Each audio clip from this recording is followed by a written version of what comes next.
Bonjour et bienvenue dans Le Monde Devant Soi, le podcast d'actualité internationale de Slate.fr.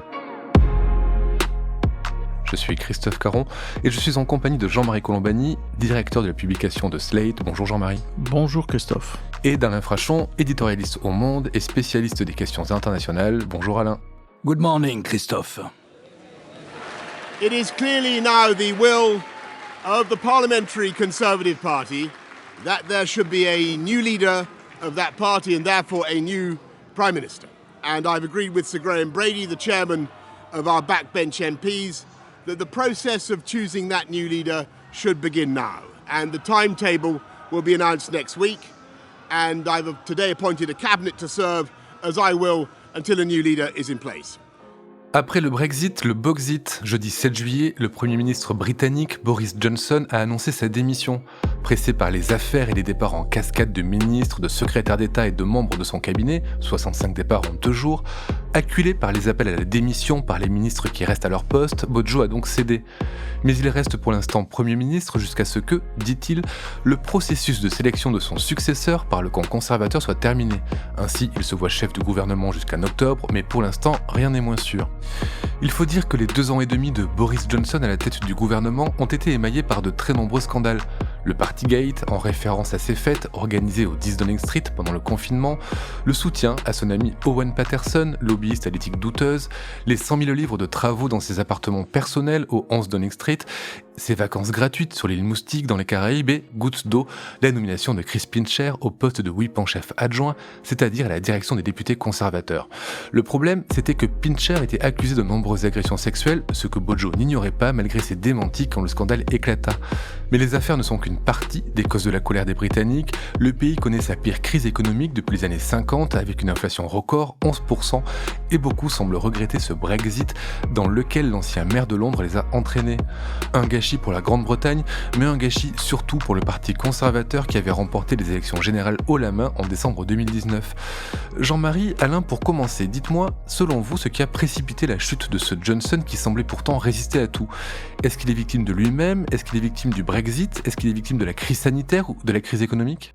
Un peu tout ça à la fois, comme vous le dites, mais la cause immédiate, c'est évidemment l'énoncé, la longue liste des scandales que vous avez rappelés, et qui a conduit l'un des ministres qui a donné le coup d'envoi du retrait, quand même un truc très spectaculaire.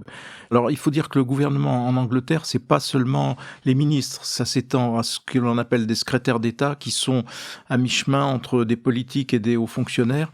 Ils sont 120. Mais il y en a quand même 60 sur ces 120 qui ont démissionné.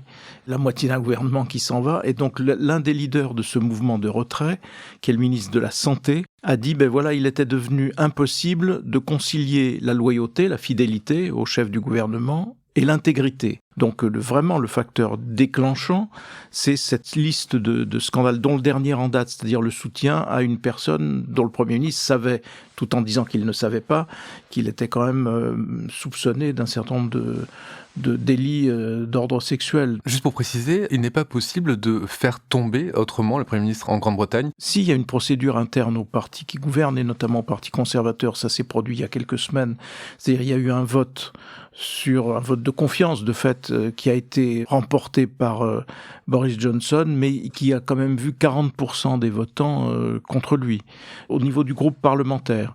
Après une telle manœuvre, vous avez en principe 11 mois de tranquillité. Donc on ne peut refaire un vote de confiance ou de défiance que 11 mois après le premier. Sauf que là, c'est allé beaucoup plus vite. Et encore une fois, c'est la levée en masse des ministres qui démissionnent, qui oblige évidemment Boris Johnson à reconsidérer les choses.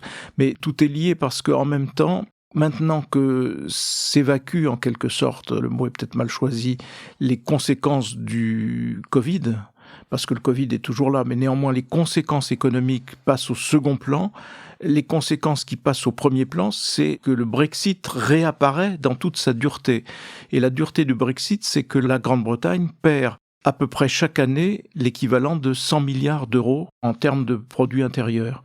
Et donc c'est une perte grave, lourde, qui conduit la Grande-Bretagne à être en queue de peloton des pays européens qui avaient recommencé à croître. L'Angleterre, non. Donc les conséquences vraies du Brexit commencent aussi à apparaître au point qu'il y a moins de 20% des Britanniques, interrogés par sondage qui considèrent que le Brexit est une bonne chose. Donc on voit bien que le principal acquis de Boris Johnson, qui est d'avoir emporté le Brexit et d'avoir poussé les feux, y compris avec quelques actes illégaux, pour obtenir ce Brexit, se retourne maintenant contre lui. Il n'y a rien à retenir, Alain, de ces 2 années et demie de Boris Johnson à la tête du gouvernement britannique? Il y a à retenir l'histoire, c'est-à-dire qu'au regard de l'histoire, il restera comme un Premier ministre historique, puisque c'est lui qui va faire le vote Brexit. Il a coalisé les électeurs au moment du référendum de 2016. Il a donné à cette idée du Brexit une banalisation politique, une normalisation politique qui n'était pas évidente. Et donc il a fallu un homme politique de premier rang, dont on savait qu'il était programmé pour être un jour le leader du parti, donc Premier ministre. Il a fallu un poids lourd de la politique pour cristalliser le vote Brexit. Et donc, historiquement, on retiendra ça de Boris Johnson. Il va rester dans l'histoire à cause de cela. On pourrait aussi dire qu'il restera dans l'histoire comme étant le premier chef de l'exécutif occidental à avoir organisé une distribution et une campagne de vaccination exemplaire au dépit de la pandémie. Avant même l'Europe continentale, l'Union européenne, qui a fait largement aussi bien ensuite, mais enfin, il a été le premier à le faire. Et enfin, troisièmement, historiquement, il a été aussi celui des chefs de l'exécutif occidentaux, des dirigeants occidentaux, à s'être immédiatement engagé auprès de l'Ukraine lors de l'agression russe contre l'Ukraine le 24 février. Il a été le plus décidé dans cette affaire, suivi après par l'Union européenne, par les autres, mais enfin, là encore, Boris Johnson a pesé. Voilà, je dirais que il meurt par là où il a gagné, c'est-à-dire par le Brexit. Non pas que ses successeurs voudront revenir sur le Brexit, tous ne sont pas des gens qui étaient pour le Brexit.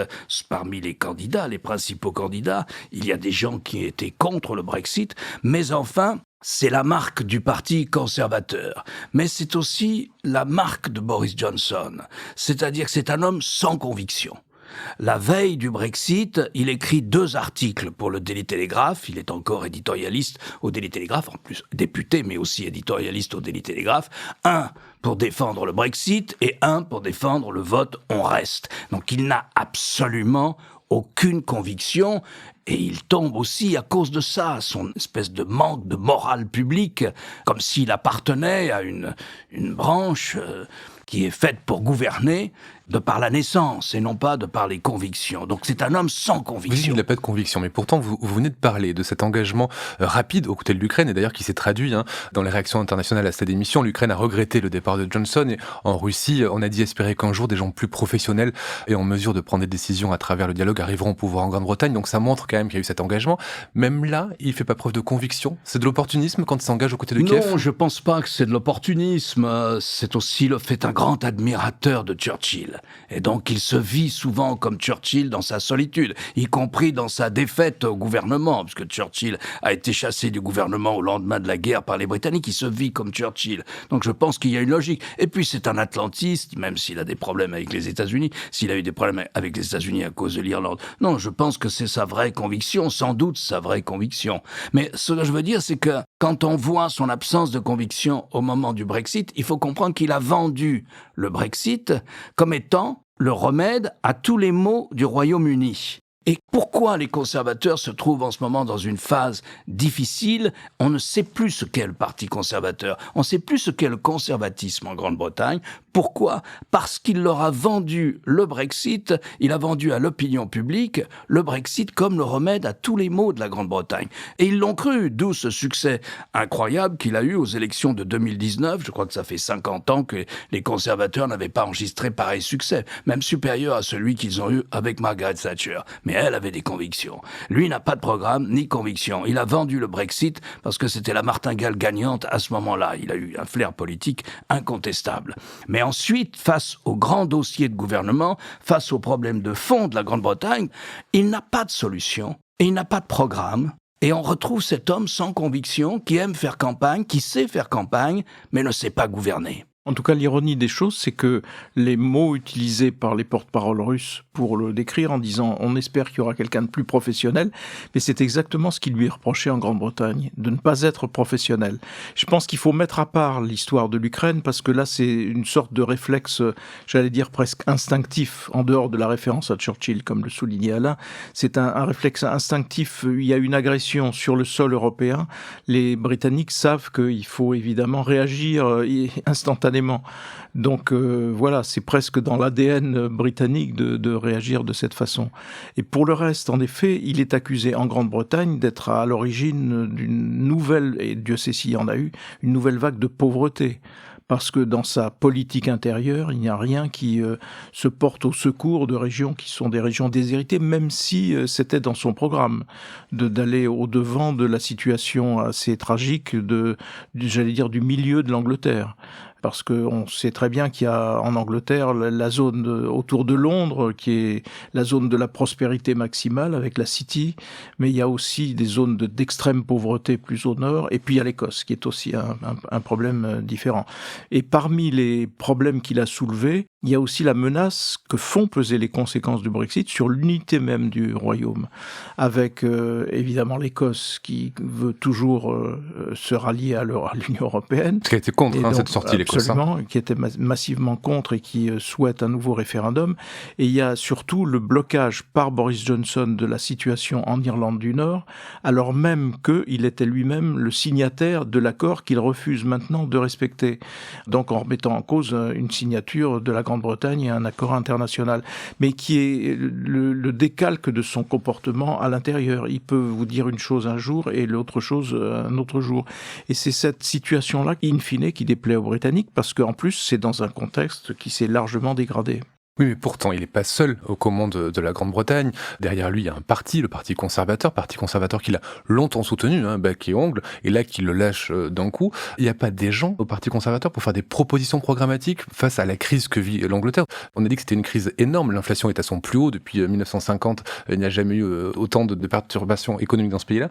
Il n'y a personne avec lui pour proposer des choses. Il a été le parangon d'un État fort en Grande-Bretagne. En tout cas, ce que voient les autres conservateurs, c'est les pertes sèche électorale, puisqu'il y a eu quelques scrutins locaux et partiels dans la période récente qui se sont tous traduits pour la plupart par des défaites, notamment dans des fiefs historiques du Parti conservateur. Donc la première réaction de la base du Parti conservateur, c'est de constater que, à l'inverse de ce qui s'était produit en effet en 2019, le parti va à la catastrophe. Les sondages vont un petit peu dans le même sens. On verra, parce que là, il va s'engager un processus de désignation d'un successeur, et on verra qui l'emporte et sur quelle base il l'emporte et comment il définit sa vision de la Grande-Bretagne aujourd'hui. En tout cas, ce qu'avait vendu Boris Johnson, c'est-à-dire Global Britain, c'est-à-dire grâce au Brexit, on va redevenir au fond, c'est d'ailleurs le principal ressort de tous les souverainistes de tous bords et les extrémistes de tous bords, on va redevenir une grande puissance en fait, une grande puissance pas impériale mais mondiale. La réalité, c'est que oui, ils ont signé des accords de libre-échange avec le Japon, avec les États-Unis, mais ça ne produit aucun des effets qui étaient ceux de l'Alliance et de l'ancrage européen, qui était un véritable moteur pour l'économie britannique, puisque l'essentiel du commerce de la Grande-Bretagne se faisait avec l'Union européenne. Et donc, il n'y a pas de Global Britain du tout. Il y a une satellisation un peu plus grande vis-à-vis des États-Unis, et non pas une réintégration de l'Angleterre comme un des grands décideurs de la planète. Et puis, il y a cet affaiblissement diplomatique lié au fait aussi que il n'était pas pris trop au sérieux non plus. Je fais toujours exception de l'Ukraine. Et il y a une photo qui a beaucoup perturbé les Britanniques aussi, d'une des récentes réunions du G7, je crois, où on voit les dirigeants discuter les uns avec les autres. On voit Joe Biden en grande conversation, très souriante d'ailleurs de la part de Erdogan. Et Joe Biden, on voit Emmanuel Macron avec le patron de l'OTAN, on voit tel autre dirigeant avec tel autre. Et puis, dans un coin de cette photo, il y a Boris Johnson, tout seul, les mains dans les poches, qui manifestement cherche un interlocuteur. Et c'est un petit peu l'exacte concrétisation de ce à quoi on aboutit après le Brexit, alors même qu'on avait vendu l'Angleterre redevenant une puissance globale et mondiale. Le Royaume-Uni, ce sont 3 peuples qui ne sont pas tous d'accord et dont l'unité est garantie, on l'a dit ici, par la reine, mais est-ce que cette crise politique peut avoir un impact sur cette unité ? L'unité du pays, elle est remise en question par le Brexit, donc par Boris Johnson. Mais son départ, de ce point de vue-là, ses successeurs, il y a encore plus de 2 ans et demi de mandat conservateur. Le prochain Premier ministre sera un conservateur. Il ne faut pas se faire d'illusions là-dessus. Et si c'est un conservateur qui a voté contre le Brexit, il n'empêche.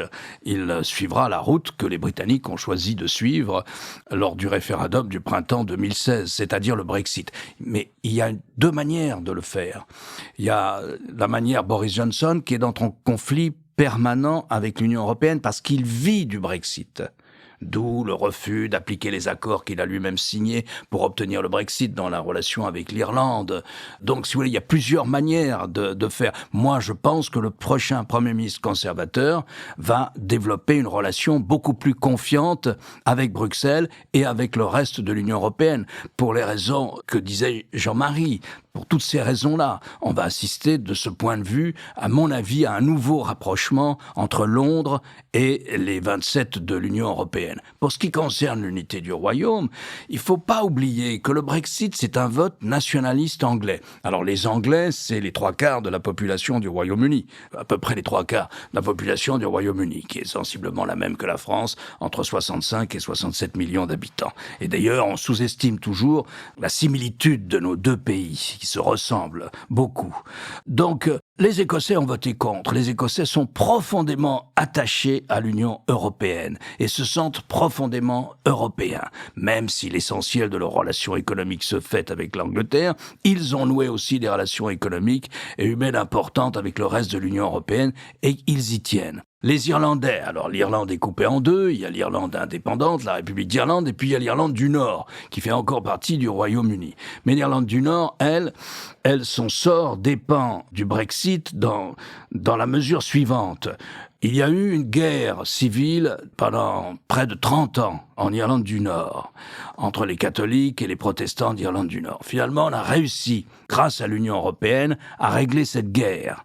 C'est-à-dire que dans la mesure où la Grande-Bretagne était dans l'Union européenne, l'Irlande, la République d'Irlande était dans l'Union européenne, on pouvait gommer la frontière entre l'Irlande du Nord et l'Irlande du Sud. Et c'est ce qu'on a fait. On gommait la frontière tout naturellement, puisqu'on était entre pays membres de l'Union européenne. Quand la Grande-Bretagne sort de l'Union européenne, la question irlandaise remonte. La paix en Irlande est revenue du fait que l'île était d'une certaine manière réunifiée à cause de l'appartenance à l'Union européenne. Mais si on enlève l'appartenance à l'Union européenne, on se retrouve face à la question nord-irlandaise. On est arrivé à un protocole qui consistait non pas à remettre une frontière en Irlande, mais à la mettre en mer, entre le nord de l'Angleterre et l'Irlande du Nord, à la mettre en mer. Ce protocole a été signé par Boris Johnson. Il a immédiatement signé. Il approuvait tous les termes de ce protocole. Et puis après, il a été confronté à plus nationaliste que lui, et donc il refuse d'appliquer ce protocole. Je pense que le prochain Premier ministre appliquera le protocole, améliorera les relations avec l'Union européenne.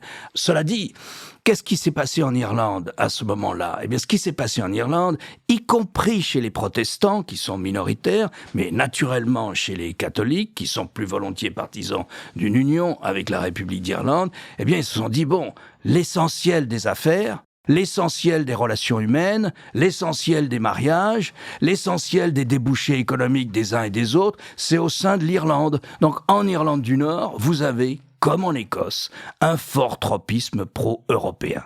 Il reste un troisième peuple, le Pays de Galles. Le Pays de Galles, de manière assez peu nette, mais quand même, a voté pour le Brexit. Et au lendemain du vote, ils se sont rendus compte que tous les plans de reconversion des mines de charbon du Pays de Galles, étaient financés à 100% par Bruxelles. Problème, et ils ne font aucunement confiance aux Anglais, donc au Parlement de Westminster, pour leur offrir de pareilles conditions de reconversion. Vous avez donc 3 peuples minoritaires, les Écossais, les Gallois et les Irlandais, qui sont sujets à un fort tropisme pro-européen, pro-Union européenne. Ça nous rappelle que le Brexit était essentiellement une manifestation de nationalisme anglais. L'épreuve de vérité, ça va être la mort de la reine et l'arrivée de Charles. On verra si, à ce moment-là, il n'y a pas une crise majeure touchant à l'unité du royaume, mais ça dépendra de l'action notamment du successeur de Boris Johnson. Le dernier épisode de ce que souvent les Britanniques décrivent comme clownesque de la part de Boris Johnson consiste à dire « je m'en vais mais je ne m'en vais pas ». C'est-à-dire, oui, je m'en vais parce que les conservateurs souhaitent un autre leader, donc voilà, c'est triste pour moi, mais c'est comme ça. Mais non, je reste parce qu'il faut attendre qu'il désigne un successeur. Et donc, je reste jusqu'au mois d'octobre. En France, on dirait, j'expédie les affaires courantes. Là-dessus, Nicola Sturgeon, qui est la leader du Parti nationaliste écossais, dit, mais vous ne pensez pas un instant que Boris Johnson va se contenter de gérer les affaires courantes, il va continuer à semer le chaos partout dans ses décisions, etc. Donc, Boris Johnson s'octroie quelques mois supplémentaires au pouvoir. Donc il quitte, mais il ne quitte pas. Et donc tout le débat au sein du Parti conservateur est d'abord de savoir si on nomme un Premier ministre intérimaire le temps que le processus se déroule, vraisemblablement jusqu'au mois de septembre-octobre, à l'intérieur du Parti conservateur pour désigner un nouveau leader, ou bien si on laisse Boris Johnson faire et rester en place. Ça, c'est la première urgence. Et sur cette urgence, on verra comment décident les principaux cercles de décision du Parti conservateur qui sont centrés sur les députés et non pas sur les militants. Ça va se jouer dans les heures qui viennent, ce scénario-là. Après, concrètement, ça se passe comment ? C'est un vote ? Il y a c'est une instance, je crois, qui s'appelle... Le comité 1922. Voilà, le comité 1922, qui est une instance qui décide des règles que les conservateurs doivent appliquer. Et donc, il va dire si Boris Johnson reste Premier ministre ou bien s'il doit quitter instantanément, puisqu'il est rejeté aujourd'hui par une majorité de son propre parti. La question que vous avez soulevée et qui va occuper les journalistes politiques britanniques pendant de longues semaines, c'est désormais celle de la succession de Johnson. Quels sont les favoris, s'il y en a ? On a entendu un nom, celui de Dominic Raab, qui est le vice-premier ministre. Dans les successeurs possibles, il y a pléthore de personnalités qui peuvent y prétendre. Il y a d'abord le ministre de la Défense, Ben Wallace. Je cite ceux qui sont les plus en vue. Il y a aussi éventuellement celui qui a été nommé par Boris Johnson comme ministre des Finances. Nadim Zahawi. Il est intéressant parce qu'il a été choisi par Boris Johnson pour suppléer au départ du ministre des Finances. Et aussitôt nommé, il est allé voir Boris Johnson pour lui dire qu'il rejoignait la cohorte de ceux qui veulent son départ. Mais c'est une personnalité forte et respectée. Il y a la ministre des Affaires étrangères, actuellement, Liz Truss, qui est quelqu'un qui était favorable au maintien et qui s'est converti au johnsonisme, et donc qui est devenu et qui est réputé dans les cercles européens, notamment à Bruxelles, comme une radicale du Brexit et comme surenchérissant la plupart du temps sur les positions de Boris Johnson. Donc je ne suis pas sûr que ce soit une bonne nouvelle qu'elle puisse lui succéder. Et puis il y a éventuellement d'autres personnalités, parce qu'il y a au moins une dizaine de personnalités, avec l'hypothèse selon laquelle ce serait un représentant d'une des minorités britanniques qui devienne Premier ministre, qui serait aussi là encore un symbole fort si cela advenait. Juste un coup de chapeau à la démocratie britannique. Dans le parlementarisme tel que le pratique la Grande-Bretagne, c'est-à-dire le parlementarisme orthodoxe, le chef du parti est le Premier ministre. Si le Premier ministre perd la confiance de son parti, eh bien, il s'en va. Et c'est ce à quoi on assiste, et c'est quand même un coup de chapeau à la démocratie Il y avait eu un grand britannique. précédent qui était le départ de Margaret Thatcher, qui était devenu, vous me direz, après 11 ans de règne, qui était devenu minoritaire au sein de son propre parti, qui a dû partir. Et l'un des anciens premiers ministres de Grande-Bretagne conservateurs, John Major, s'est fendu d'une déclaration très ferme disant non, il ne serait pas soutenable que Boris Johnson reste Premier ministre par intérim lui-même. Vous avez évoqué l'actuel vice-premier ministre, Dominic Raab, mais lui, il n'est voué qu'à être éventuellement Premier ministre de transition parce qu'il n'est pas candidat au leadership du Parti conservateur. Vous saluez la démocratie qu'est la Grande-Bretagne, pourtant ça ressemble quand même, vu de loin, à une sorte de révolution de palais, puisque la décision, elle vient des responsables du Parti conservateur. C'est pas quelque chose qui est consécutif à une élection. C'est ça qui est assez étonnant, vu de France. Ça, c'est une question passionnante. C'est-à-dire qu'au fond, au point où en sont les conservateurs, il y a deux possibilités. Soit ils organisent des primaires, parmi les gens qui ont la carte du Parti conservateur, ça ne sera pas des primaires ouvertes, et c'est comme ça qu'on avait fait ces dernières années, c'est-à-dire ce sont les militants du parti qui votent parmi les différents candidats du parti qui se présentent pour être le chef du parti et donc le Premier ministre. Soit on en revient à une désignation uniquement par les parlementaires, ce que vous appelez les chefs du parti. Enfin, ils sont tous élus. Il y a 365 députés conservateurs à la Chambre des communes. Donc, ils sont tous élus. Soit on en revient à une décision par les parlementaires eux-mêmes et non plus par les primaires. Or, il semble bien que dans cette situation, qui est tout de même une situation d'urgence relative, ils pourraient organiser des primaires, ils l'ont fait auparavant, il semble bien qu'on aille plutôt vers non, ça sera uniquement les députés qui vont voter. Mais ça, c'est le comité 1922 qui décide de ça. Il est clair que dans les règles de fonctionnement du Parti conservateur, c'est ce comité, qui sont des élus aussi, qui sont tous des élus, qui décide de l'organisation de la désignation du chef du parti, donc du Premier ministre, ou du chef de l'opposition, s'ils sont dans l'opposition. Au fond, on a assisté à une dérive avec les primaires vers des candidats les plus extrêmes, j'allais dire les plus démagogiques, mais ceux qui collent le plus aux thèmes les plus populaires, ou ceux qui collent le plus, si vous voulez, au noyau dur du parti. Et si on en revient à une désignation par les élus, c'est aussi une forme de recentrage de la part du Parti conservateur. Et je pense que ce qui se passe en ce moment devrait intéresser tous les autres partis politiques dans l'Union européenne, mais notamment en France, sur les performances réalisées par la désignation de chefs du parti ou de candidats aux fonctions suprêmes, non pas par les élus du parti, non pas par le comité central ou le bureau politique du parti, mais par l'ensemble de ses électeurs. Il n'est pas sûr que le système des primaires ait garanti la meilleure sélection. Et on a pu le voir lors des récentes élections présidentielles françaises. Merci Alain, je rappelle votre chronique chaque jeudi dans Le Monde et sur lemonde.fr. Merci Jean-Marie, je rappelle quant à vous votre participation hebdomadaire le jeudi aussi à l'émission Politique sur France 24. Merci messieurs et à la semaine prochaine. Merci Christophe. Merci Christophe. Retrouvez Le Monde devant soi chaque vendredi sur slate.fr ou votre plateforme de podcast préférée.